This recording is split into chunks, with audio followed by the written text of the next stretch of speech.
Today's dive into Hollywood's most intriguing storylines reveals Robert Wagner's complex ties and riddles. Wagner's 93 years have been filled with fame, money, and tragedy. Wagner found comfort in actress Jill St. John following Natalie Wood's sad and controversial death, and they married 3 months later.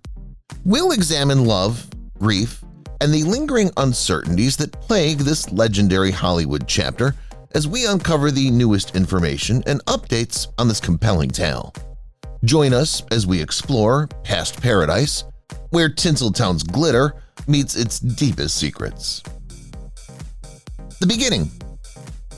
Robert's parents were Norwegian immigrants, and he was born in Detroit, Michigan in 1930. Wagner failed one of his first screen tests as a teenager. Still, the encounter thrilled him, and he developed an acting bug. Albert "Cubby" Broccoli, the well-known producer of the James Bond series, shortly took up his representation. His first motion picture, The Happy Years, in 1950, helped him get a deal with 20th Century Fox. Wagner's debut film for Fox was the World War II feature Halls of Montezuma in 1951. I started as an ingenue. I was 19 years old. I was the boy next door. But you always felt you could work up and have a better part in the next picture. Natalie Wood. Given how closely Robert's life and death are connected to Natalie Wood's, it would be impossible to discuss Robert without bringing her up. The 18-year-old actor was showing off his good looks around the 20th Century Fox studios when the two performers first crossed paths in 1949. Natalie Wood, a 10-year-old child actor, immediately became interested in him. The young celebrity, whose real name is Natalia Nikolaeva Zakrenkoko, started acting when she was 4 years old. Young Natalie informed her mother, "I'm going to marry him one day," after catching a glimpse of Wagner. She did so twice, and it may have been the cause of her death. Natalie became a renowned Rebel Without a Cause performer, starring alongside James Dean. That sinking feeling. Wagner and Barbara Stanwyck got a part in Titanic in 1953. He went on to enjoy a 4-year romance with Stanwyck, who was 23 years his senior, as he subsequently disclosed in his book. His studio linked him with 18-year-old Natalie Wood because they were concerned about how that connection may damage his reputation. However, Natalie has already been in other well-known relationships. When Wood was 15 and Frank Sinatra was 38, they dated. Wood was pimped out to Sinatra at such a young age by her insanely ambitious Russian mother, who put her in a form-fitting black party dress and dropped her off at his apartment, according to a 2003 report by Sinatra's former assistant. Tragically, Natalie experienced sexual abuse from Sinatra during their relationship. Natalie had prior experience. Dashing Robert and gorgeous Natalie were the ideal combination to make them media darlings. Things reached a fever pitch when they went on a cross-country road trip, with radio stations reporting sightings of the couple driving down highways so cheering crowds could line the streets as they passed through American towns. Wagner was quite intimidated by Natalie's past relationships. Before Wagner, Wood had dated superstars like the king of rock and roll, Elvis Presley. And then there was the infamous relationship with the suave pop singer Frank Sinatra. Natalie was a favorite among the famous, and Wagner had some healthy competition. Critics took them down. Natalie Wood and Robert Wagner were married in 1957 when she was 19 and he was 27. Although their partnership in the media was a sensation, critics derided their first feature film together, All the Fine Young Cannibals, in 1960. Natalie starred in the critically acclaimed West Side Story the following year. The glamorous couple appeared to be living a perfect life, walking red carpets, posing around yachts, and sipping champagne. But their relationship was turbulent and on the verge of dissolution behind closed doors. That was partly because Wood's star rose faster than Wagner's, which played on his fragile ego. If that wasn't enough, Wood was rumored to have an affair with her co-star Warren Beatty in Splendor in the Grass. Early scandal. It was easier to accept the story that Natalie's affair with Warren Beatty led to their breakup than the reality. Lana, Natalie's sister, says that one day Natalie returned early to their Beverly Hills estate, to discover Robert Wagner in bed with David Cavendish, his male butler. Cavendish is described by Natalie's mother, Maria Gurdon, as a much older, swishy man with an English accent. She also says that the butler's presence in Wagner's former two-bedroom maisonette made her suspicious and activated her protective antenna. The truth. In her book, Natalie Wood, The Complete Biography, in 2020, author Suzanne Finstad disclosed, "The secret buried deepest in Natalie's closet of skeletons was the shocking end of her fairy tale first marriage to Bobby Sock's idol, Robert Wagner. To protect Wagner's image, Natalie publicly took the fall for their sudden divorce in 1962. She never refuted fan magazine gossip that her marriage to Wagner imploded over an alleged affair she had with her co-star Warren Beatty while filming Splendor in the Grass." Finstad says, "The patently false gossip was reported as fact. Only a trusted few knew Natalie's account.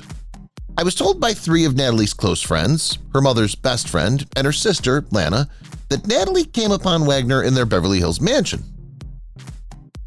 Older women. Wagner's career was ended by this type of scandal, even though he was well known for his love of women.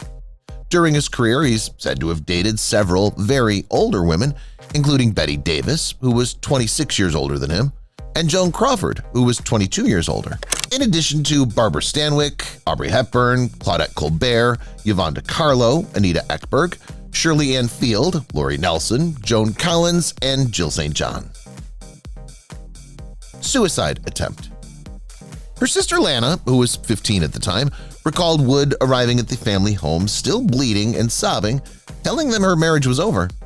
Lana claimed Natalie shut herself in a bedroom and accidentally overdosed on sleeping pills. Her parents rushed her to a hospital to have her stomach pumped. She never recovered from Wagner's betrayal, but he sweet-talked her into lying to save his career.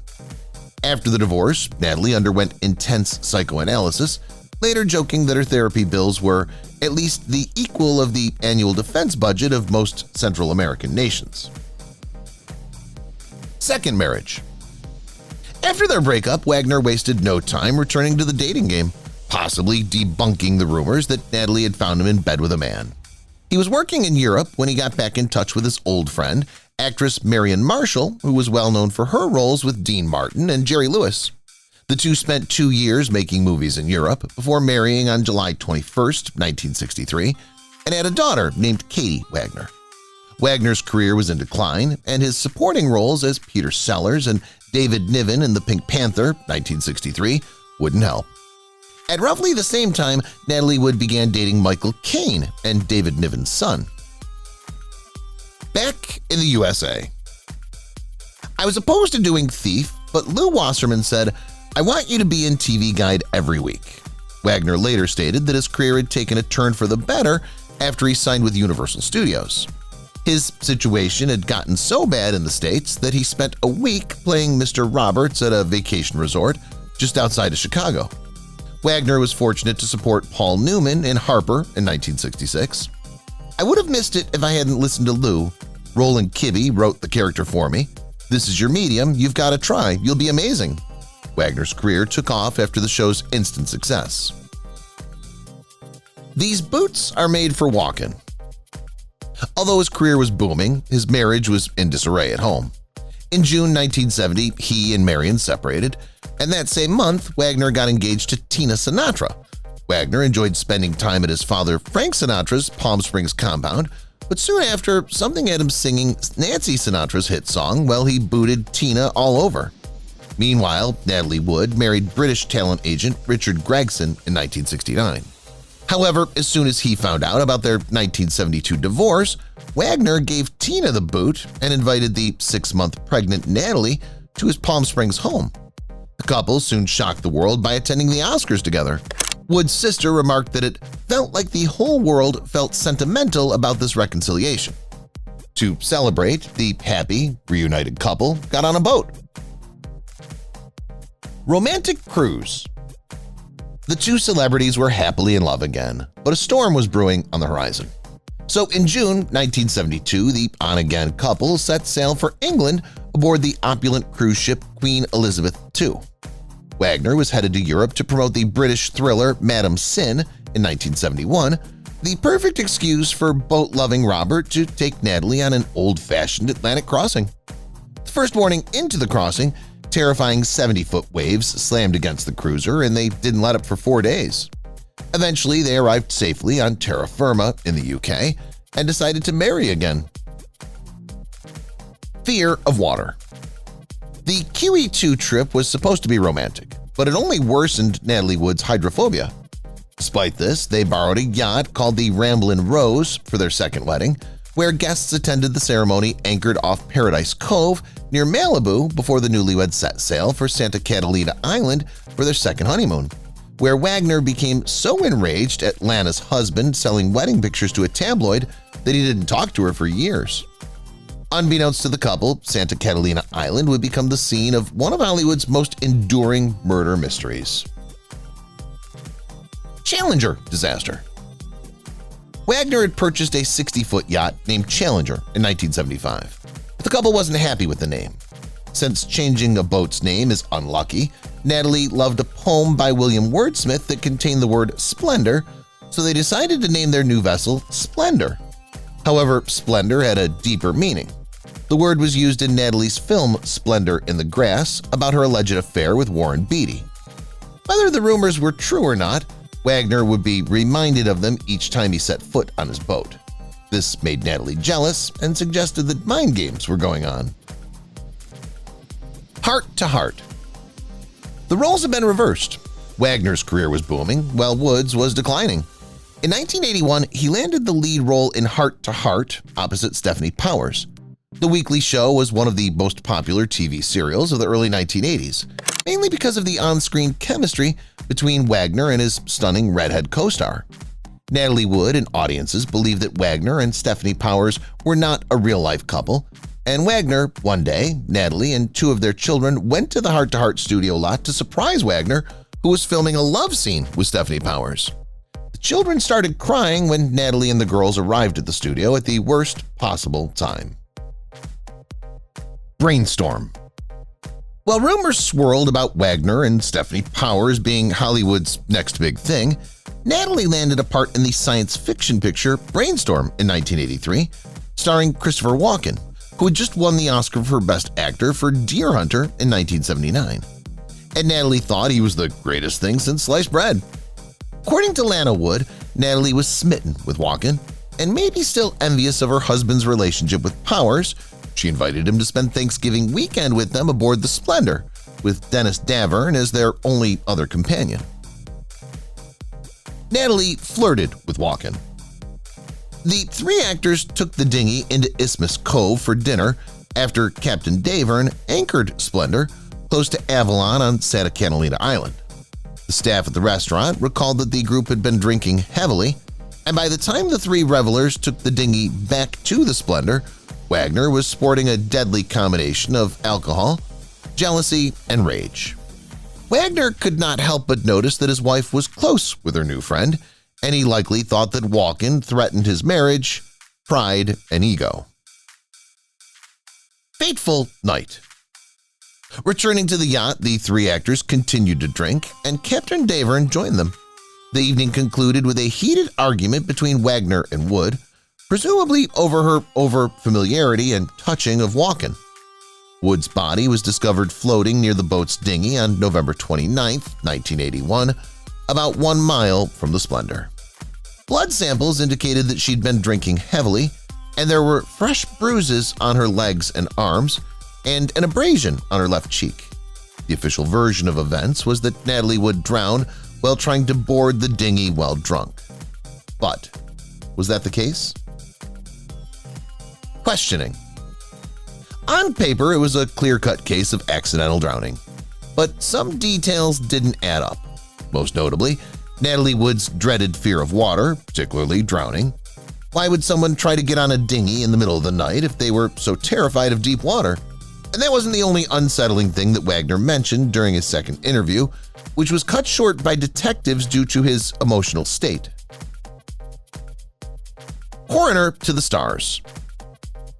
Natalie Wood's autopsy by coroner Dr. Thomas Noguchi revealed that she had drunk 7 or 8 glasses of wine the night before and that some of her bruises may have been from a fall. However, what was odd about the autopsy was that Noguchi downplayed Wood's high blood alcohol content, her bruises, and any other evidence that might have linked Robert Wagner to her death. Why was the coroner so opposed to Wagner's involvement then? Well, it turns out that Coroner Noguchi was already in hot water over the autopsy he conducted on actor William Holden. He had revealed too much information about Holden's alcohol consumption in that case, so Noguchi wasn't going to repeat the mistake. There was also one significant, more sinister connection between the two deaths. The captain versus Wagner.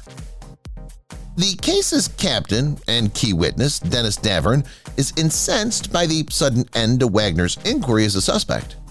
"You know, what's fair is fair," he said. "Give Natalie not just a voice, but peace of mind." Detective Ralph Hernandez, retired after 11 years of investigating Wagner. Fresh information forced the case to be reopened in 2011, with the cause of death being declared as drowning and other undetermined factors. Hernandez concluded in 2018 that Wood had been beaten the night before she passed away. Wagner has continuously refused to cooperate with investigators and denies any participation. Conversely, Davern is certain that there is clear-cut and convincing evidence against Wagner. 2 mysterious accidents 2 weeks apart. Though this may seem like an odd coincidence, Robert Wagner was well known to William Holden. The old actor was Stephanie Powers, Wagner's heart-to-heart co-star, with whom Wagner had a fantastic on-screen relationship and whom Natalie was very envious. The fact that William Holden had also passed away inexplicably made things stranger. On November 12, 1981, a drunk man stumbled on a rug, cut his forehead on a bedside table, and then bled to death. Natalie perished only 2 weeks after that. Is life becoming more like art? For Mr. and Mrs. Hart, as well as Stephanie Powers and Robert Wagner, was it a case of when they met, it was murder? Keep your friends close, enemies closer. In the months that followed Natalie Wood's drowning, Robert Wagner was dealing with damage control. The boat captain stayed at Wagner's house and reported that he found it difficult to leave. The place was extremely alarming, and Wagner's bodyguards kept stopping him from leaving. Why was Wagner afraid to allow Davern to speak? And how far would he go to maintain the captain's silence? Suddenly, Davern started getting offers for commercial acting roles, even landing a part in Heart to Heart. Then, Wagner began giving Davern lump sums of money. His friends thought Wagner was paying him to keep his mouth shut. But what did the skipper know he wasn't revealing? Over and over the years, Davern teased the media that he had the inside scoop on the mystery, but he never revealed it. Wagner even blamed himself. It was only after that it dawned on me what had occurred, Wagner wrote in his 1986 biography about Wood, claiming that she fell overboard while trying to tighten the dinghy's rope because the sound of the smaller boat knocking against the yacht was keeping her awake. After slipping on the steps, she hit her head against the boat. I only hope she was unconscious when she hit the water. Wagner further revealed in his late 2009 biography, Pieces of My Heart, in which he freely admitted that he felt deeply responsible for Wood's death, saying, "I would have done anything in the world to protect her, and yes, I blame myself. Had I been present, I could have taken action. I wasn't, but a guy's accountable to his significant other in the end." Captain Davern. But many things stand out. What about the violent fight, the wounds and bruises, and the flirting with Christopher Walken? Eventually, Captain Davern spoke up, and it took him years to share his version of what happened that night. But the details were explosive. He now claims that after the 3 actors went back to their rooms after dinner, they kept drinking, and Wagner lost it over Wood and Walken's flirting, slamming a bottle across the table and accusing Walken of attempting to steal his wife. Walken made his excuses and went to his room while Natalie hurried off to hers, but it wasn't over yet, not by a long shot. Explosive argument. After Wood and Walken had gone to their separate rooms, Davern claimed he had continued drinking with the semi-cuckolded husband. When Wagner went to check on his wife, he heard what he described as a fight as he'd never heard before. The couple was fighting, yelling, and hurling objects at each other. Later, Davern heard someone untying the dinghy lines, and he claimed to have found Wagner at the swim steps looking tousled and sweating as if he'd been in a fight. However, being 3 sheets to the wind meant Captain Davern completely forgot about the argument. Wagner's disheveled appearance and the fact that someone had been tampering with the dinghy ropes. Consequently, the 2 men continued to drink more before Davern went to check on her. Was Wagner the drunken voice? A couple on a boat anchored near the Splendor heard a woman cry, "Help me, someone please help me." They also heard a male voice respond, "Okay honey, we'll get you," but they thought it was just late-night revelers playing in the water. Could that man's voice have been Robert Wagner? If so, why didn't he help his drowning wife out of the water? For nearly 40 years, the mystery remained. Wagner and Davern raised the alarm at 1:30 a.m. until the captain suggested searching the water with floodlights and cruising around to try to find Natalie. Wagner immediately rejected these suggestions, stating he didn't want other nearby boaters to know anything was wrong. Person of interest. After the captain's testimony and the ensuing petition, the coroner changed the wording of Natalie Wood's death from accidental drowning to drowning and other undetermined factors. In 2018, almost 4 decades after she drowned, investigators named Robert Wagner as a person of interest. In 2011, the Los Angeles Sheriff's Department Homicide Bureau reopened the investigation into her death after numerous new witnesses came forward, challenging Wagner's conflicting statements. As a result of Davern's updated testimony, people believed something fishy was going on. Aftermath. By Valentine's Day 1982, Robert Wagner started dating again, less than 3 months after his wife's death. He didn't get married together with Stephanie Powers. Instead, his latest redhead was Diamonds Are Forever Bond girl Jill St. John, whom he had known since the 1950s. After 8 years together, Robert married Jill in 1980, and they're still together. Robert Wagner continued acting, and despite mild success as Dr. Evil's number 2 in the Austin Powers trilogy, his career is eternally overshadowed by his involvement in Natalie Wood's death. Nearly 2 decades after Hollywood star Natalie Wood's enigmatic and tragic death, her sister, Lana Wood, shares a harrowing account that points to a chilling possibility. In a revealing interview with Megyn Kelly, Lana disclosed, "I know exactly what happened from what Dennis, the boat's skipper, has told me," hinting at dark undercurrents the public hadn't seen. As the night unfolded, tensions escalated into a fierce confrontation. Lana recounted with palpable distress they had a bad fight. Dennis heard violent noises, like pieces of furniture being thrown about. He tried to step in, but RJ, or Wagner, gave him a very stern warning to keep his mouth shut. Shortly after, the captain, captivated by the noise, saw RJ suspiciously by himself on the deck. RJ only said, "She's gone," when asked where Natalie was. That cold, quiet, as eerie as it was back then, continued. Legacy. The documentary, Natalie Wood, What Remains Behind, produced by Natalie's daughter, Natasha Gregson Wagner, who took her stepfather's name, was released by HBO in 2020. It's a celebration of Natalie's life and legacy. And although Lana Wood believes Wagner played a role in her sister's death, Christopher Walken maintains that it was a tragic accident.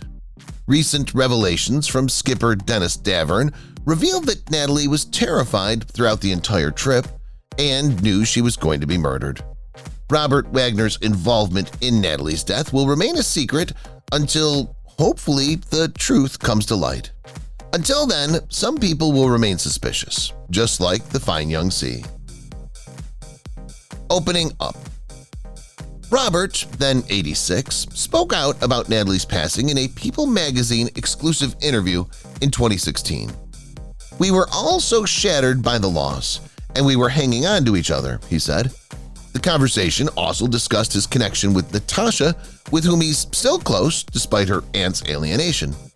To keep the sisters together, Wagner reared Natasha like they had before Natalie passed away. "My bond with Natasha is very intense," he said of her. "She means the world to me, and we've held on to one another throughout the years." Where is he now? It seems that Robert has entered a difficult time lately. It was disclosed that he'd been diagnosed with dementia when he was 90 years old. Jill St. John, his wife, has been seen unwell in a wheelchair. In addition, despite her father's entreaties, Courtney Wagner, his daughter, has strayed from sobriety and is refusing to return to treatment. A close acquaintance said Courtney continues her battle with prescription pills and alcohol. Robert is unsure of what to do. He's made every effort to assist her in maintaining her recovery. Courtney has also faced difficulties, including losing her fiancé in a motorbike accident and encountering the police. If you've watched the video till here, that means you've enjoyed the video. Subscribe. Don't forget to turn on the notifications bell icon